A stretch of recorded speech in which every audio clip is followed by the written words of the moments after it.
لیگی رہنما پرویز رشید نے باور کرایا ہے کہ اپوزیشن قائدین فسطائیت کے وکیل بن کر لاہور نہ آتے تو ان کی جمہوریت کے نام پر نون لیگ کے قائد کو سزائیں کارگر ہوتیں۔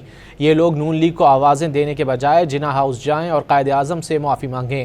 سماجی رابطے کی ویب سائٹ پر اپنے پیغام میں پرویز رشید نے لکھا کہ لاہور کے جمہوری مزاج نے فسطائی رویوں کو بھگتا بھی اور نپٹایا بھی۔ یہ ہمیں آوازیں دینے کے بجائے جناح ہاؤس جائیں اور قائد اعظم سے معافی مانگیں۔ جس لاہور نے بدترین فسطائیت کے گہرے زخم سہے ہوں اسے جمہوریت کا جھانسا دے کر فسطائی قوتوں کے لیے حمایت حاصل نہیں کی جا سکتی۔ لاہور خاموش ہے اور خاموش ہی رہے گا۔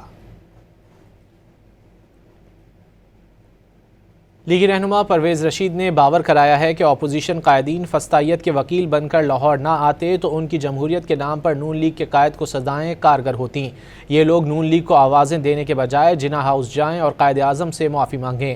سماجی رابطے کی ویب سائٹ پر اپنے پیغام میں پرویز رشید نے لکھا کہ لاہور کے جمہوری مزاج نے فسطائی رویوں کو بھگتا بھی اور نپٹایا بھی۔ یہ ہمیں آوازیں دینے کے بجائے جناح ہاؤس جائیں اور قائد اعظم سے معافی مانگیں۔